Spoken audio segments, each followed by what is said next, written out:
Gold, trusted gold buyers. మీరు తాకట్టు పెట్టిన బంగారాన్ని విడిపించి ఈ రోజు ఉన్న మార్కెట్ ధరకు కొనబడను.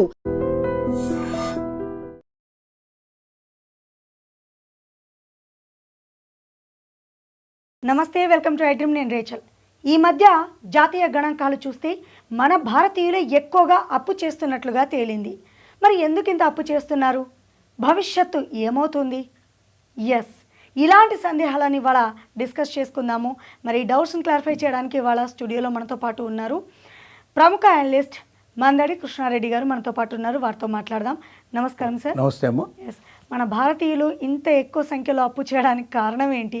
అసలు మన భారతీయులు ఇంత అగ్రస్థానంలో ఉన్నారని గణాంకాలు చెప్పగానే ఒక్కసారిగా విస్మయానికి గురవ్వాల్సినటువంటి పరిస్థితి వచ్చింది. ఎటు వెళ్తుంది భవిష్యత్? అసలు మొన్న జాతీయ గణాంకాలు విడుదలయ్యేదాకా ఎవరు అనుకోలేదు ఇంత పెద్ద మొత్తంలో అప్పులు జరుగుతున్నాయని. అప్పులు చేయడం తప్పేం కాదు. అప్పులు దేనికోసం అంటే ఏదైనా ఆస్తిని కూడబెట్టడానికి కానీ, ఏదైనా దాని నుంచి తిరిగి కొంత ఫలితం వచ్చేటువంటి దాంట్లో మనం పెట్టుబడులు పెట్టడం కోసం అప్పులు చేస్తే అది ఖచ్చితంగా మనకు స్థిరాస్తి లాగానో లేక ఫలితం వచ్చేటువంటి దాంట్లో మనం పెట్టుబడి పెట్టినట్టుగా అవుతుంది. కానీ పెట్టుబడుల రూపంలో చేస్తున్నటువంటి అప్పుల కన్నా పర్సనల్ అప్పులు అంటే జాలీగా తిరగడానికో, సొంత ఖర్చుల కోసమో, విలాసాలకు, వినోదాలకి, సంతోషాలకు ఖర్చు పెట్టేటువంటి కోసం అప్పు చేస్తున్నానని చెబితే విస్మయం చెందాల్సిన పరిస్థితి ఏర్పడుతుంది. మొత్తం అప్పు మన జీడిపి లోపల 40.8%, దాదాపుగా అంటే 50%కు దగ్గరగా మనం జీడిపి అంటే మనకు వచ్చే మొత్తం టోటల్ సంపద, దేశ సంపద లోపల సుమారుగా 40.8% అప్పులే వ్యక్తిగతంగా చేసినటువంటి అప్పులు ఉన్నాయని చెప్తే విస్మయం చెందాల్సిన పరిస్థితి ఏర్పడుతుంది. రెండవది, 176 లక్షల కోట్ల రూపాయలు భారతీయులు అప్పులు చేసినట్టుగా తెలుస్తోంది.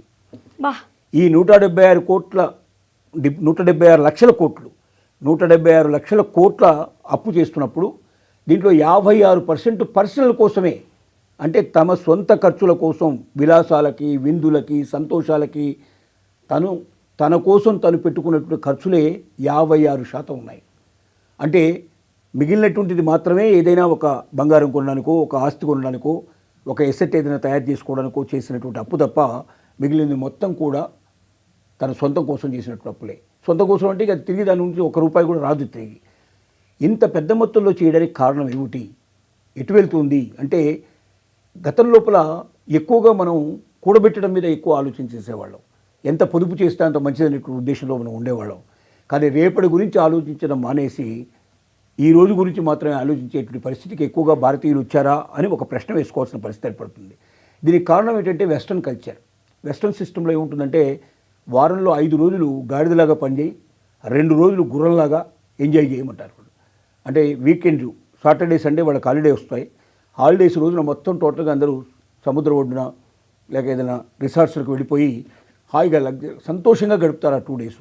అంటే ఆ 5 రోజులు సంపాదించిన సంపాదన అంతా అక్కడ ఖర్చు పెట్టేస్తారు.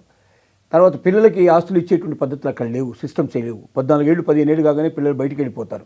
14 ఇయర్స్కి వెళ్ళిపోయేటువంటి సిస్టమ్, కొన్ని చోట్ల 15-16 ఇయర్స్కి వెళ్ళిపోయే సిస్టమ్ ఉంది. వాళ్ళు వెళ్ళిపోయి వాళ్ళంతా వాళ్ళ ఆస్తులు కూడా పెట్టుకుంటారు, వాళ్ళ జీవితం వాళ్ళే గడుపుతారు. అసలు తల్లిదండ్రులతో ఏ రకమైన సంబంధం ఉండదు. ఏదో మదర్స్ డే రోజున మదర్ని పలకరిస్తారు, ఫాదర్స్ డే రోజున ఫాదర్ని పలకరిస్తారు. మిగతా రోజుల్లో ఒకరికొకరి సంబంధాలు ఉండవు. తల్లి కూతుళ్ళు ఇద్దరు హోటల్కి వెళ్తే ఎవరి బిల్లులు వాళ్ళు పే చేస్తారు.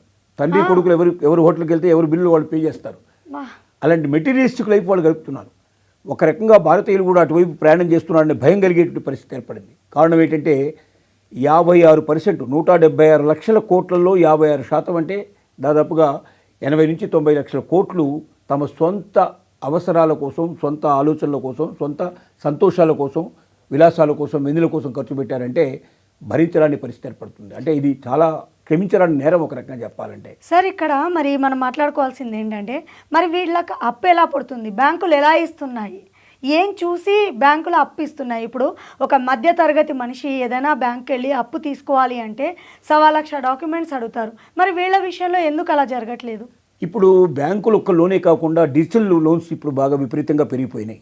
యాప్స్ వచ్చాయి. యాప్స్ లోపల మీకు అడుగుతాడు, మీ డీటెయిల్స్ అడుగుతాడు. 5,000, 10,000, 25,000 అట్లాగా చిన్న లోన్స్ ఇస్తారు వాళ్ళు. ఆ లోన్ మీరు కట్టకపోతే మీ మొత్తం సంబంధించినటువంటి టోటల్ సోషల్ మీడియా అంతా వాళ్ళ చేతిలోకి వెళ్ళిపోతుంది. అవసరమైతే యువతల వ్యక్తిని ఎంత వ్యంగ్యంగా, ఎంత అసహ్యంగా వాళ్ళ బంధువులకు, వాళ్ళ స్నేహితుల ముందర, అందరి ముందర పూర్తిగా పరువు తీసేటువంటి ప్రయత్నాలు కూడా చేస్తారు. ఇలా చాలామంది యాప్ల లోన్ తీసుకొని ఆత్మహత్యలు చేసుకున్న వాళ్ళు కూడా ఉన్నారు. ఎస్. సో ఇలాగా ఎక్కడ అప్పు పుడితే అక్కడ చేసే ప్రయత్నం చేస్తున్నారు. ఒక బ్యాంకులనే కాకుండా నాన్ బ్యాంకింగ్ ఫైనాన్స్ కంపెనీలు ఉన్నాయి, ప్రైవేట్ కంపెనీస్ ఉన్నాయి, తర్వాత రకరకాలుగా ఈ ఆశలు పెట్టేటువంటి వాళ్ళు కొన్ని రకాల వాళ్ళు ఉన్నారు, కొన్ని డిజిటల్ యాప్స్ ఉన్నాయి. ఏ రూపంలో దొరికితే ఆ రూపంలో ఎక్కడ దొరుకుతుంది. దీంతో పాటుగా బ్యాంక్ గోల్డ్ పెట్టి లోన్ తీసుకునే పద్ధతులు, ఆస్తులు పెట్టి లోన్ తీసుకునే పద్ధతులు, ఇలా రకరకాల పద్ధతులు వచ్చాయి. ఎక్కువగా బ్యాంకులు వీటిని ప్రోత్సహిస్తున్నాయి. ఎందుకు ప్రోత్సహిస్తున్నాయంటే ఇప్పుడు బ్యాంకు లోన్ ఉందనుకోండి, విపరీతంగా బ్యాంకు లోన్ కోసం ఎక్కువగా ఆశపడే వాళ్ళు ఉన్నారు. మరి ఎప్పుడైతే గోల్డ్ లోన్ తీసుకున్నారో బ్యాంకు లోపల గోల్డ్ పెట్టి తీసుకుంటారు కాబట్టి బ్యాంక్ ఏ రకమైన ఇబ్బంది లేదు. ఒకవేళ వీళ్ళు ఇన్ టైంలో డబ్బులు కట్టకపోతే ఆటోమేటిక్గా వేలం వేసేస్తారు, దాని వాళ్ళ డబ్బులు వాళ్ళు తీసేసుకుంటారు. అలాగా ఆస్తులు ఏదైనా పెట్టి తీసుకుంటే వాళ్ళకి ఇబ్బంది లేదు. ఏమీ లేకుండా డబ్బులు ఇవ్వడమే కష్టంతో కూడుకున్న పని. దానికి ఎలా ఇస్తున్నారు మరి బ్యాంకర్స్? డిజిటల్ యాప్స్ ఇస్తున్నారు. వాళ్ళు ఎవరు ఇవ్వడం లేదు, డిజిటల్ యాప్స్ ఇస్తున్నాయి. అట్లాంటివి డిజిటల్ యాప్స్ విపరీతంగా వేలలో పుట్టుకొచ్చాయి. ఒక్కొక్కటి దగ్గర 5,000 చొప్పున తీసుకున్నా కూడా ఎంతమంది దగ్గర తీసుకోవడానికి అంతమందికి అవకాశాలు కల్పిస్తున్నాయి. వాళ్ళు వసూలు చేసుకోగలిగారు, వసూలు చేస్తున్నారు. లేదా కిడ్నీలు కూడా అమ్మేసి చివరికి డబ్బు సంపాదించేటువంటి పరిస్థితిలో కూడా తీసుకొస్తున్నారు. అంటే వాళ్ళే వీళ్ళని ఎత్తుకుపోయి కిడ్నీ తీసేసుకొని వీళ్ళని పంపించేటువంటి కూడా కొంతమంది ఈ యాప్స్ వాళ్ళు తయారైపోయినారు. అంటే ఇంత భయంకరంగా ఉంది అప్పు చేసిన తర్వాత పరిస్థితిని తెలిసి కూడా చాలామంది అప్పుల మునిగడానికి ప్రయత్నం చేస్తున్నారు. అప్పు ఎప్పటికైనా ముప్పే.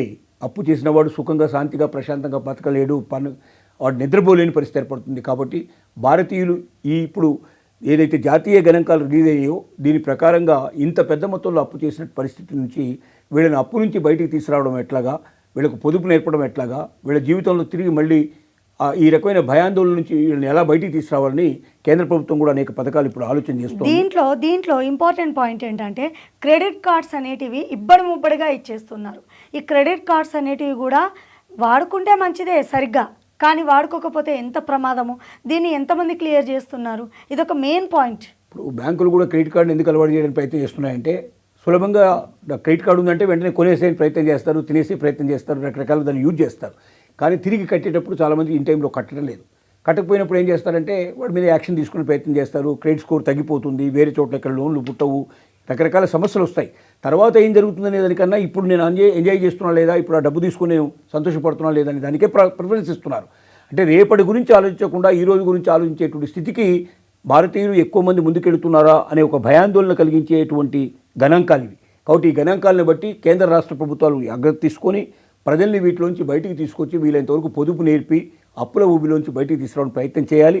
వ్యక్తిగతంగా ప్రతి ఒక్క వ్యక్తి కూడా మారి నేను ఇది చేస్తున్న పని కరెక్ట్ కాదు, ఇప్పటి నుంచి అని నేను మార్చుకోవాలనే భావనకి రావాల్సిందిగా మనం తెలియజేస్తున్నాం. అంతకన్నా మనం చేయగలిగేది ఉంది. మనం వాళ్ళలో ఒక మార్పు కోవడానికి మాత్రం ప్రయత్నం చేద్దామని ఆశిస్తున్నాం. రైట్. ముందుగా నాంది పలికింది అయితే కేంద్ర రాష్ట్ర ప్రభుత్వాలే డిజిటల్ పేమెంట్ వైపు అడుగులు వేయాలి అని ప్రతి ఒక్కరికి చెప్పింది. ఇప్పుడు అవే దీన్ని మిస్యూజ్ చేసి ఇంతగా అప్పులకు పాల్పడుతున్నారు అని అంటే ఒక రకంగా దీన్ని ఎలా అని చెప్పాలి అనేది అర్థం కాని ప్రశ్న. డిజిటల్ పేమెంట్ ఎందుకు చేసిందంటే క్యాష్ను ఎక్కువగా తీసుకోవడం వల్ల చేయటం వల్ల క్యాష్ ట్రాన్సాక్షన్లు సమస్యలు చాలా ఉన్నాయని. రెండోది ఇప్పుడు డిజిటల్ ట్రాన్సాక్షన్ చేస్తారో అప్పుడు మీరు ఎంత వాడుతున్నారో తెలుస్తుంది కాబట్టి ఈజీగా ఇన్కమ్ ట్యాక్స్ కలెక్ట్ చేయడానికి అవకాశం ఉంటుందనే ఉద్దేశంతో ఇన్కమ్ ట్యాక్స్ ఆటోమేటిక్గా పడుతుంది. కర్ణాటకలో ఆ మధ్య ఏం చేశారంటే మొత్తం ఎంతమంది అయితే ట్రేడర్స్ ఉన్నారో చిన్న చిన్న పళ్ళ వ్యాపారుల దగ్గర నుంచి మొదలు పెడితే టీ షాప్ వాడి దగ్గర నుంచి ప్రతి ఒక్కరికి నోటీసులు పంపించారు. మొత్తం మీ దగ్గర డిజిటల్ పేమెంట్లో 5 లక్షలు 10 లక్షలు 25 లక్షలు ఈ నెలలో మీరు టర్న్ ఓవర్ చేశారు, దీని మీద సేల్స్ ట్యాక్స్ కట్టారా, దీని మీద మీరు ఇన్కమ్ ట్యాక్స్ కట్టారా, మొత్తం వివరాలన్నీ అడిగారు. అలాగే విడివిడిగా ఎవరైతే చేశారో నువ్వు 3 లక్షలు దాటిన ప్రతి ఒక్కరికి నోటీసు పంపించేశారు. మీ మొత్తం టర్న్ ఓవర్ మీ జీవితంలో మీరు ఈ నెలలో ఖర్చు పెట్టింది 3 లక్షల పైన ఉంది, దీనికి మీరు ఇన్కమ్ ట్యాక్స్ పే చేశారా, డీటెయిల్స్ అన్ని ఇచ్చారని అడిగారు. దీంతో దాదాపు 4 రోజుల పాటు సమ్మె చేసేసి అక్కడ డిజిటల్ పేమెంట్స్ పూర్తిగా ఆగిపోయినాయి, మళ్ళీ మెల్లగెల్ల అలగొట్టయినాయి. ఇది దేశమంతా వచ్చే ప్రమాదం కూడా ఉంది. కాబట్టి డిజిటల్ పేమెంటే కదా, నా ఇష్టం వచ్చినట్టుగా దేనికి పడితే వాడికి వాడేస్తానుకుంటే నీ టర్న్ ఓవర్ 3 లక్షల రూపాయల కన్నా నువ్వు ఎక్కువగా వాడినట్టయితే ఆ నెలలో ఆటోమేటిక్గా నువ్వు ఇన్కమ్ ట్యాక్స్ పే చేసిన పరిస్థితి ఏర్పడుతుంది. సంవత్సరంలో ఒక సంవత్సరానికి 3 లక్షల రూపాయలు మాత్రమే మనకు పరిమితి ఉంది. 3 లక్షలు దాటిన ప్రతి ఒక్క వ్యక్తి కంపల్సరీగా ఇన్కమ్ ట్యాక్స్ కట్టాల్సి వస్తుంది. అలాగే ప్రతి ట్రేడరు సేల్స్ ట్యాక్స్ పే చేయాల్సిన పరిస్థితి ఏర్పడుతుంది. అంటే డిజిటల్ అని ఎందుకు డిజిటల్ పేమెంట్ను గవర్నమెంట్ ఎంకరేజ్ చేసిందంటే దీనికోసమే. కానీ దీన్ని మిస్యూజ్ చేసేవాళ్ళు చాలామంది. దీనివల్ల భారతీయులే ఎక్కువ సంఖ్యలో అప్పు తీసుకున్నారు అన్న ఒక అప్రతిష్ట మన భారతదేశానికి వస్తుంది. ఎస్, ఎప్పుడైనా కూడా ఒక టెక్నాలజీ వచ్చింది అని అంటే అది మంచి కోసమే. డిజిటల్ పేమెంట్స్ అనేది సరైన మార్గంలో మనం కనుక యూజ్ చేస్తే అది మన దేశానికి మంచిది, మనకు కూడా ఎంతో ఆర్థిక భరోసానిస్తుంది. దాన్ని మిస్యూజ్ చేయడం వల్ల ఎన్నో అనార్థాలకి మనమే కారకులవుతున్నాము. సో మనవంతు బాధ్యతగా మనము డిజిటల్ పేమెంట్ విషయంలో అప్రమత్తంగా ఉండాలి. అండ్ చాలామందికి డిజిటల్ పేమెంట్ విషయంలో అవగాహన లేక, కొంతమంది తెలిసి తెలియక ఏదైనా నొక్కేస్తే సైబర్ నేరగాళ్ళ బారిన కూడా పడి ఎంతోమంది మోసపోతున్నటువంటి ఈ తరుణంలో జాగ్రత్తగా ఉండాల్సిన బాధ్యత మనందరిపైన ఉంది. మరో చక్కని టాపిక్తో మళ్ళీ మీ ముందు ఉంటాను. నమస్తే.